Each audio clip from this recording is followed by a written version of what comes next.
Hello check. Okay everyone, दिखाई दे रहे हैं हम? अगर नहीं दिखाई दे रहे तो थोड़ा इधर उधर हो जाओ। ठीक, दिखाई दे रहे हैं ना? ठीक, इधर से मंतसा दिखाई दे रहे हैं हम? दिख रहे हैं? चलो बहुत बढ़िया। तो बेटा आज हम क्या पढ़ने वाले नहीं है, आज सीखने वाले हैं। भूल गए हम। बहुत अच्छा होता अगर आप अपने साथ एक एनसीईआरटी बुक रखते तो साथ में यहीं पर हम नोट्स प्रिपेयर करते और तब आपको बहुत अच्छे से समझ में आता। कितने लोगों के पास एनसीईआरटी है किसी के पास? अभी एक उनके पास है, एक और कोई भी एनसीईआरटी चलेगा, लेकिन सेम एनसीईआरटी, हाँ साइंस का एनसीईआरटी है। चलो, तो टॉपिक क्या है? टॉपिक है how to make notes. How to make notes. ये इंपॉर्टेंट क्यों है? सबसे पहले ये इंपॉर्टेंट समझिए कि नोट्स बनाना इतना इंपॉर्टेंट क्यों होता है। और ये जो 2022-23 वाला जो साल है, जो आपका सेशन है, इसमें हम लोग जो सबसे इंपॉर्टेंट चीज सीखेंगे वो है नोट्स बनाना सीखेंगे। बहुत अच्छा होगा किसके लिए? 7th के लिए, क्योंकि वो अभी सीख जाएगा या अभी से ट्राई करेगा। जो 10th में है उनके लिए थोड़ा समय गुजर गया है, लेकिन सीखना जरूरी है क्योंकि 11th-12th अभी बाकी है। जो 9th में है उनके लिए भी जरूरी है क्योंकि 10th 11th 12th बाकी है। तो इंपॉर्टेंट क्यों है नोट्स बनाना?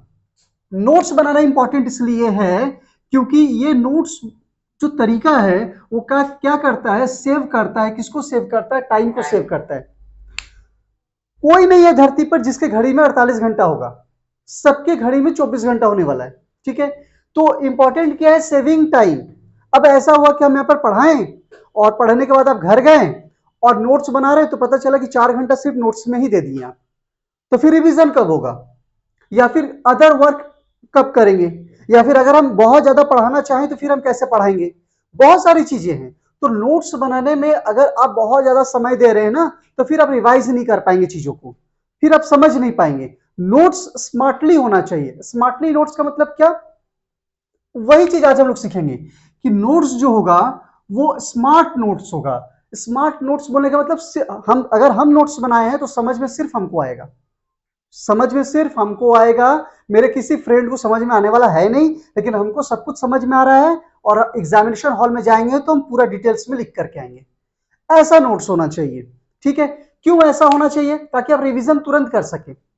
समझ में आ रही है बात? तो नोट्स बनाना है कैसा? स्मार्ट नोट्स बनाना है ताकि इंग्लिश का क्लासेस हो, कल जाकर के राइटिंग स्किल हो, साइंस हो, या कल जाकर के अगर हमको इंग्लिश का लिटरेचर शुरू करना हो या हमको हिंदी पढ़ाना हो तो दिक्कत नहीं है। क्यों दिक्कत नहीं है? क्योंकि सर नोट्स हम स्मार्ट बना रहे हैं, मेरे पास इनफ टाइम है, कोई प्रॉब्लम नहीं है। तो अगर टाइम ज्यादा बचेगा तो हम ज्यादा से ज्यादा हम आपको सिखा पाएंगे, आप ज्यादा से ज्यादा सीख पाएंगे या रिवीजन कर पाएंगे। ठीक है, तो ये इंपॉर्टेंट है। तो नोट्स बनाना है कैसा? स्मार्ट नोट्स बनाना है। अब स्मार्ट नोट्स बनेगा कैसे, ये आज का मेन टॉपिक है।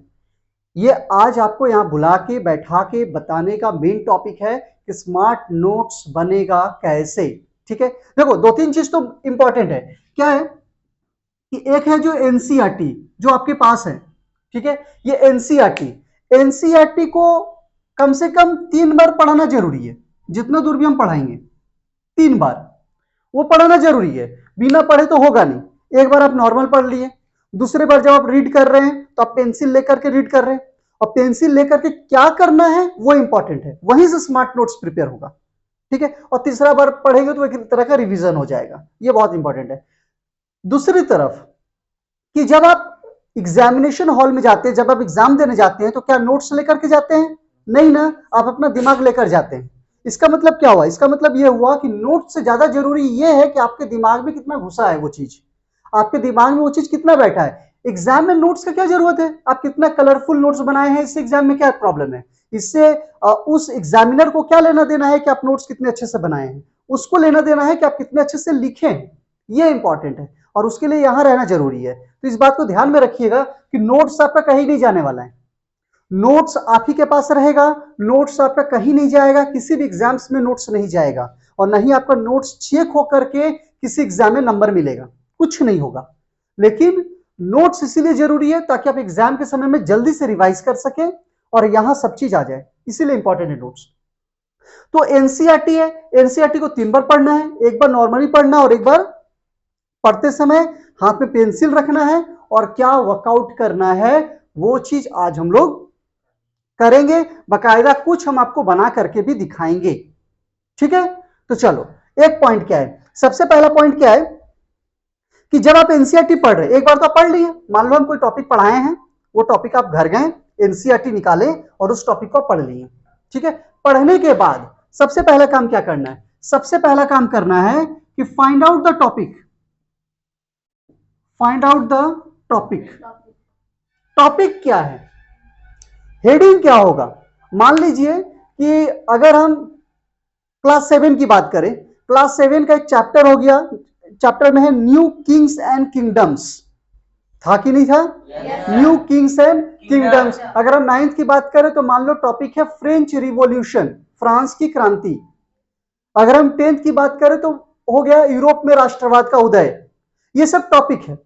अब एक तो हो गया, पहला काम क्या हो गया, फाइंड आउट द टॉपिक। अब इसके बाद हम क्या करेंगे, इसको थोड़ा इरेज करते हैं बेटा, हाँ हल्का सा इरेज करते हैं।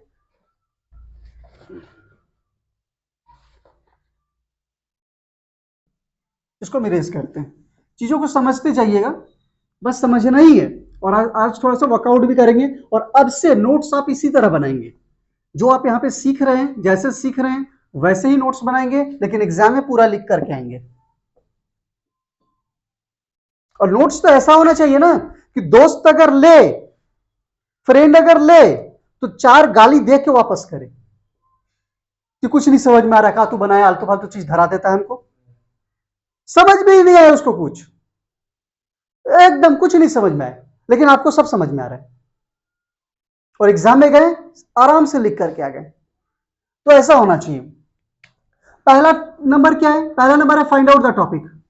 फाइंड टॉपिक, कि भैया किस चीज का नोट्स बना रहे हैं, किस चीज का नोट्स बना रहे हैं। कोई तो चैप्टर होगा, कोई तो टॉपिक होगा, है कि नहीं?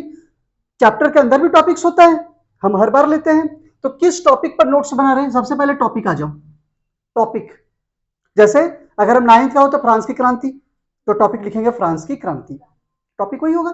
हाँ, 7th का कोई टॉपिक हो गया, मान लीजिए संविधान हो गया, कॉन्स्टिट्यूशन हो गया, तो टॉपिक होगा संविधान। तो पहला तो हो गया टॉपिक।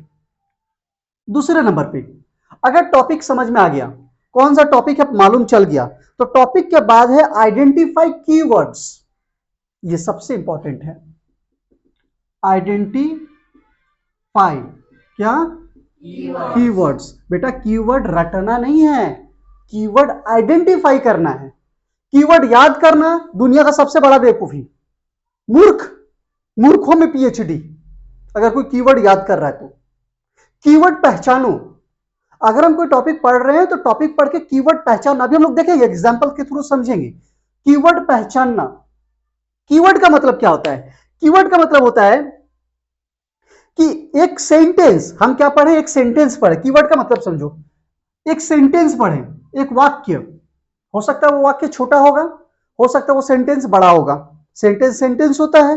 अब वो सेंटेंस में एक या 2 वर्ड ऐसा निकालना जिससे पूरा सेंटेंस समझ में आ जाए, माने उस पूरे सेंटेंस में एक या 2 वर्ड ऐसा जो सबसे इंपॉर्टेंट है। बात समझ में आ रही है?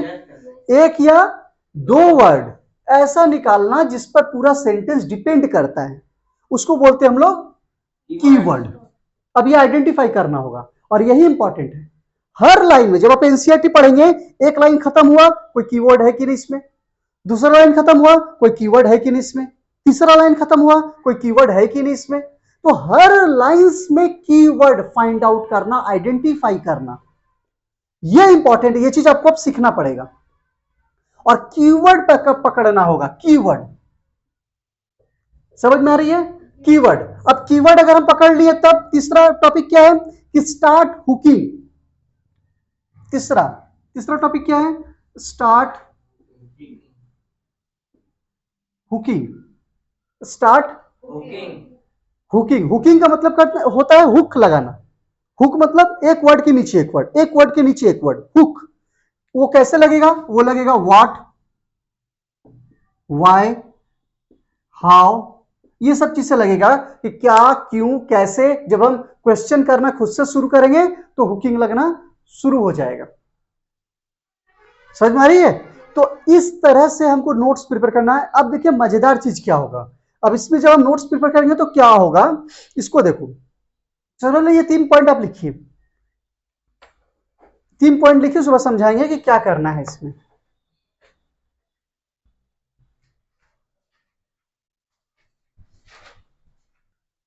सबसे पहली बात कि स्मार्ट नोट्स बनाने के लिए बहुत ध्यान की जरूरत पड़ेगी। और ध्यान बोलने का मतलब क्या है, फिजिकल एक्टिविटी नहीं होगा। फिजिकल एक्टिविटी, आपका हाथ पैर एकदम शांत रहेगा। कौन सा एक्टिविटी होगा, मेंटल एक्टिविटी, तब जाकर स्मार्ट नोट्स बनेगा। ठीक है, अब देखिए मान लीजिए एक टॉपिक है घास के मैदान में जीवन। घास के मैदान में जीवन, ये क्या है, टॉपिक। ऐसे हम टॉपिक दे दिए, ये हेडलाइंस हो गया। घास के मैदान में जीवन, कलर अलग अलग रखेंगे कोई दिक्कत नहीं है। घास के मैदान में जीवन। अब यहां पर सबसे पहले जब हम एनसीईआरटी पढ़ेंगे, मान लो ये चैप्टर का नाम है घास के मैदान में जीवन। एनसीईआरटी की खास बात होती है, क्या खास बात होती है, कि वो डिफाइन बहुत अच्छे से करता है, डेफिनेशन बहुत अच्छे से देता है, डिफाइन बहुत अच्छे से करता है। ठीक है, तो आप आराम से पढ़िए। वो जरूर घास को डिफाइन करेगा या घास के मैदान को डिफाइन करेगा। डिफाइन मतलब परिभाषा, घास के मैदान को किसे कहते, घास की मैदान, इसको जरूर समझाएगा।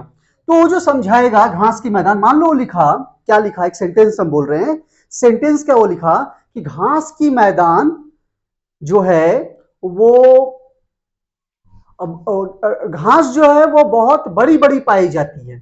ये घास की मैदान जो है वो नॉर्थ अमेरिका में पाई जाती है। एक लाइन वो लिखा, घास की मैदान नॉर्थ अमेरिका में पाई जाती है। ठीक है, तो घास की मैदान, ये हो गया टॉपिक, घास का मैदान।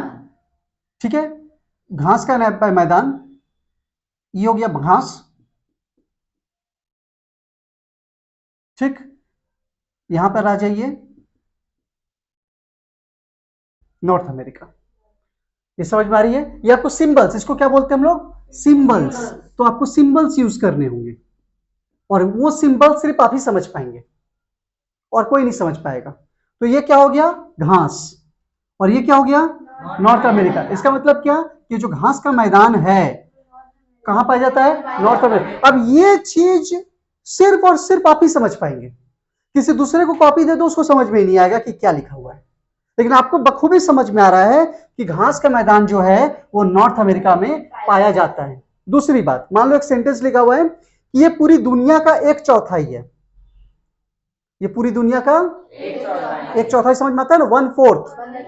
ये पूरी दुनिया का 1/4 है। अब देखिए यहां पे एक एरो दिए हैं, ठीक है, सर्कल बनाए, 1/4 बनाए और इसको कलरिंग कर दिए।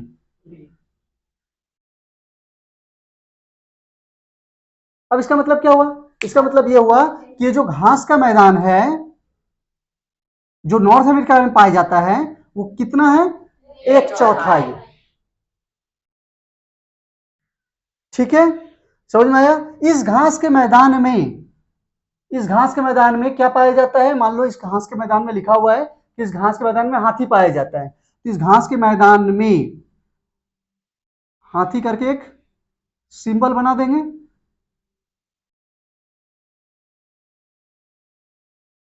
यूज करना है किस चीज का, सिंबल्स। यूज किसका करना है, सिंबल्स। ठीक है, तो अब मान लो कि इस घास के मैदान में सूरज की किरणें तिरछी पड़ती है।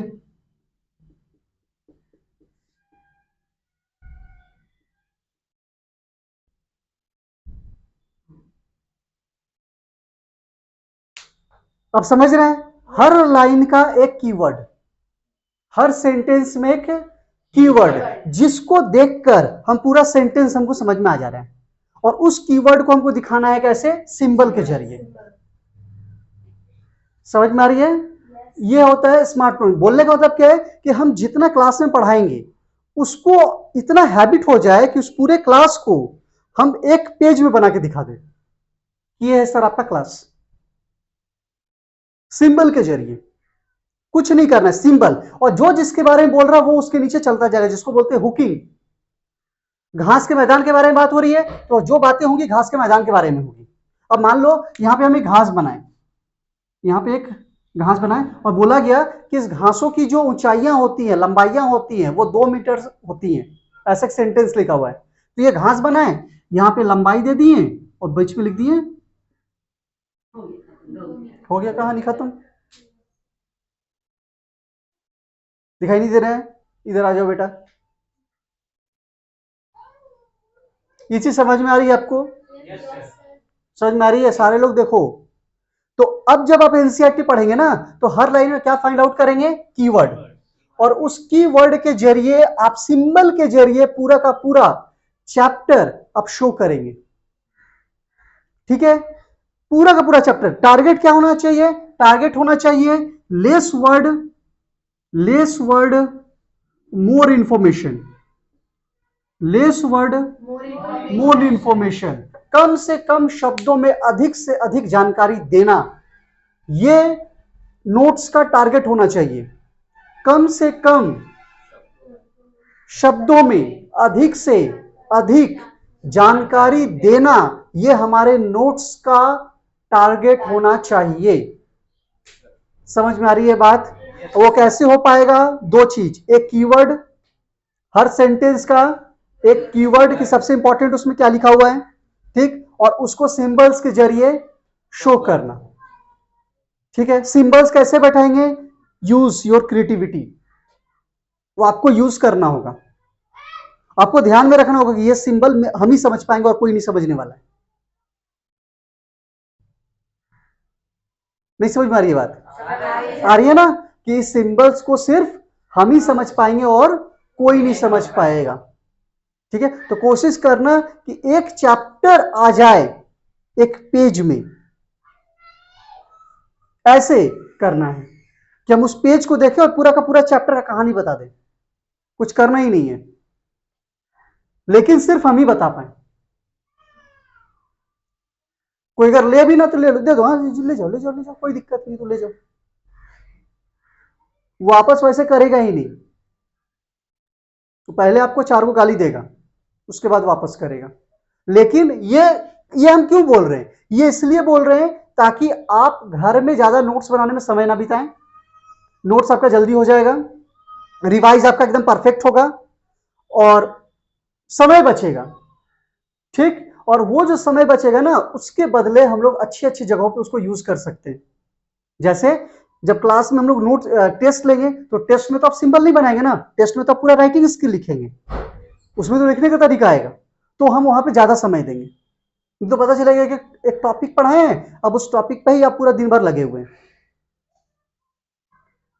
तो ऐसा नहीं होना चाहिए।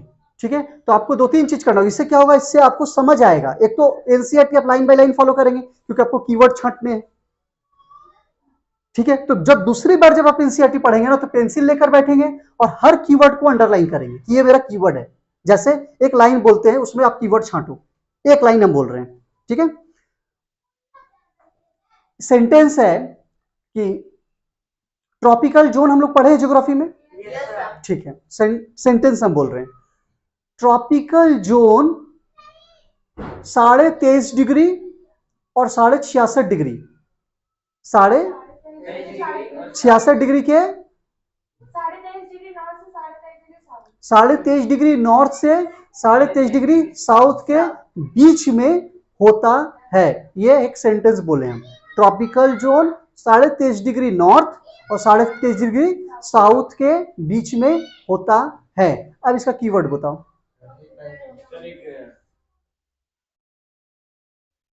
बोलो इसका कीवर्ड। कोई आके बनाना चाहेगा? ट्राई करो। आ जाओ, कोई आओ, आ जाओ।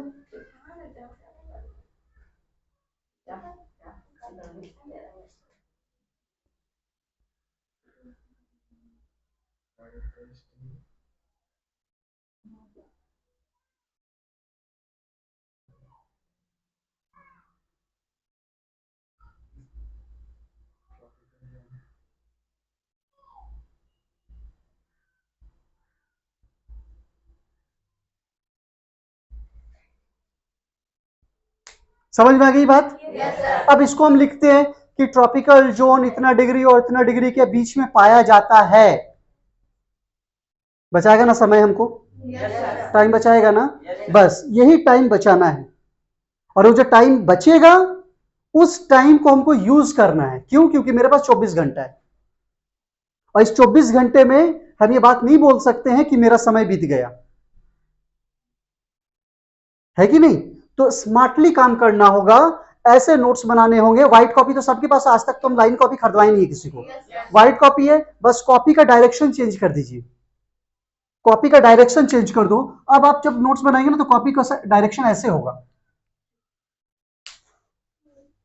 ठीक है? क्योंकि आपको सिंबल देने हैं, तो सिंबल हो सकता है ऐसे लंबा चला जाएगा, ऐसे चला जाएगा, पेड़ जैसा बन जाएगा, तो इस डायरेक्शन में रहेगा। यहां पे आप हेडलाइंस लिखेंगे और यहां पे आप पूरा का पूरा चैप्टर को एक्सप्लेन करेंगे, जो भी टॉपिक होगा उसको एक्सप्लेन करेंगे, ठीक है ना? मतलब एकदम कम, अगर हम एक टॉपिक पढ़ाएं तो एक टॉपिक इतना समय सिमट जाना चाहिए, पूरा चैप्टर एक पेज में आ जाना चाहिए, ऐसा पूरा किताब बस 10 पन्ना में, पूरा किताब, पूरा किताब, एक पॉइंट भी मिसिंग नहीं, सारा पॉइंट आ गया उसमें। Through symbol, through symbol, through symbol. और वो सिंबल किसी को नहीं समझ में आएगा, दुनिया के किसी भी व्यक्ति को नहीं समझ में आएगा सिवाय आपके, जो बनाया है।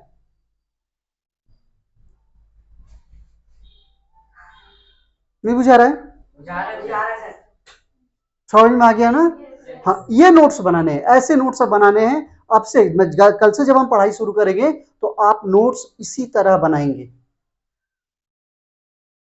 समझ में आ गया? 10th क्लास को तो हम शीट देंगे, तो लोग बेटा चिंता मत, तो लोग तो हम शीट देने वाले हैं, ठीक है? लेकिन हम चाहेंगे एसएसटी का नोट्स आप खुद से बनाइए। साइंस में मान लो हम शीट दे देंगे आपको, ताकि आपको ज्यादा परेशानी ना हो और ज्यादा आपको नोट्स बनाने के चक्कर में अपना रहे, टाइम कम है, रिवीजन ज्यादा हो। शीट समझते हैं ना? उमा समझती है शीट? एकदम रिटेन शीट, सुंदर सा शीट आपको मिलेगा, उसको हम यहाँ समझा देंगे, शीट दे देंगे।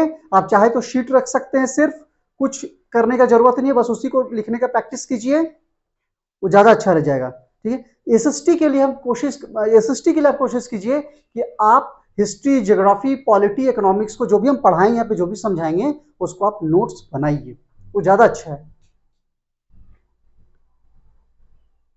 समझ में आ रही है बातें? इसमें कोई डाउट है तो बोलो बेटा। नहीं ना? तो इस तरीके से आपको हुकिंग कर करके क्या करना है, नोट्स बनाना है। जहां डाउट होगा वहां पूछ लेना कि सर ये लाइन है, इस लाइन में कीवर्ड तो हमको मिल गया, लेकिन अब इसको हम कैसे रिप्रेजेंट करें, ये हमको नहीं समझ में आ रहा है। हालांकि इसमें कोई फिक्स नहीं है, आप अपना क्रिएटिविटी दिखा सकते हैं। अब मान लो एक लाइन है कि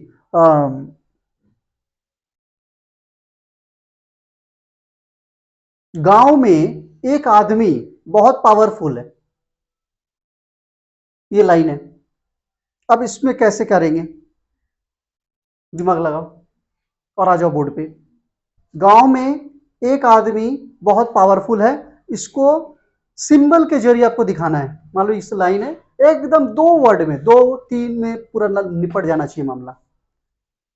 कोई है? आ जाओ, कॉम्प्रिहेंसिव, आ जाओ बेटा, आ जाओ, क्या दिक्कत है, आ जाओ, क्रिएटिविटी वाला दिमाग बात है। गांव में एक आदमी बहुत प्रभावशाली है,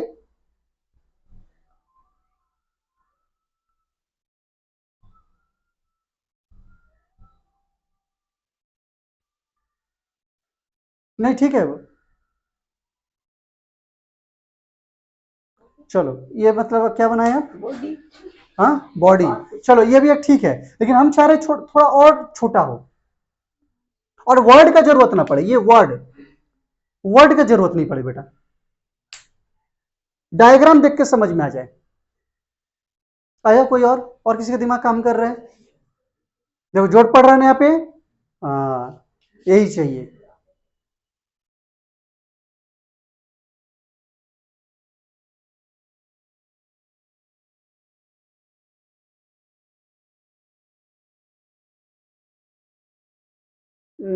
हाँ ठीक है, आ जाओ।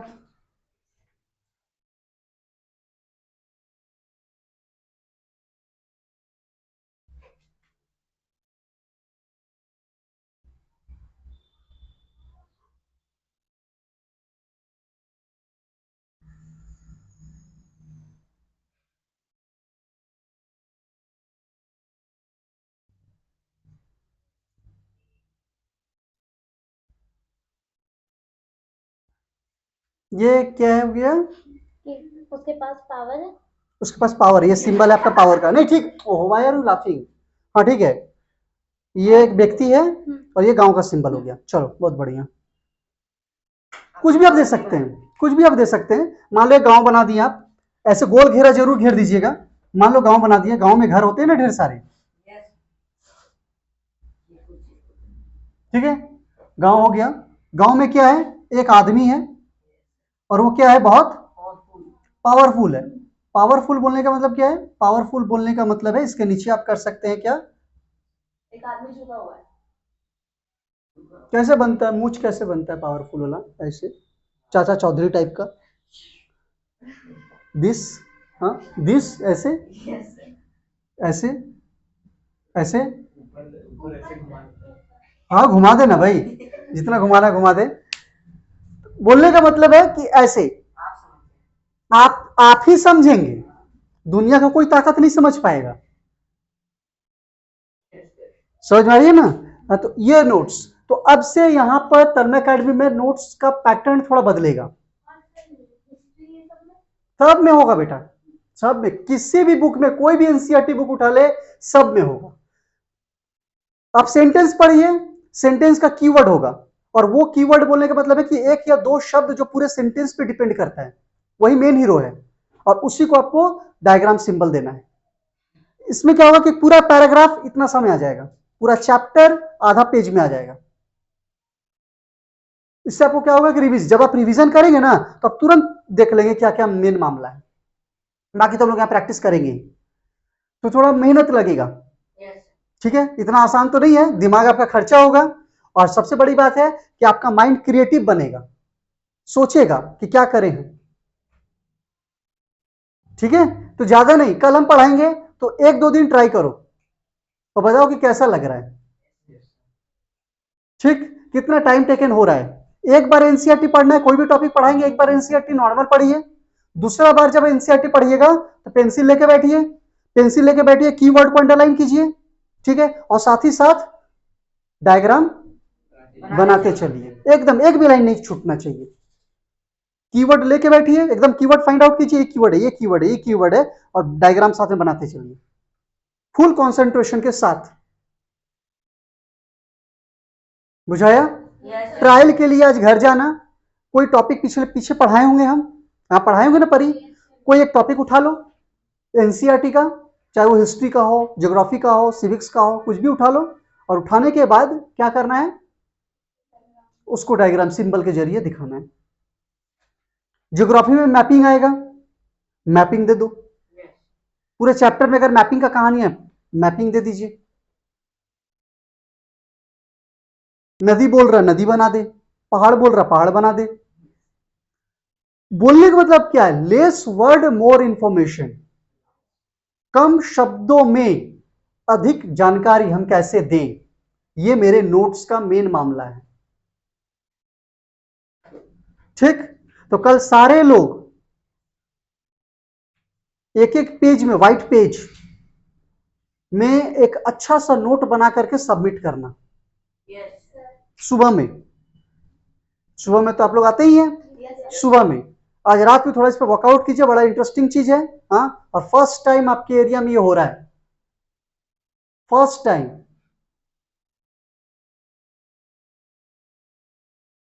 नहीं समझ में आ रही है बात? तो ठीक है, तो आज आप पिछले पढ़ाए हुए किसी भी टॉपिक को उठाइए और देखिए कि कितना टाइम बचा।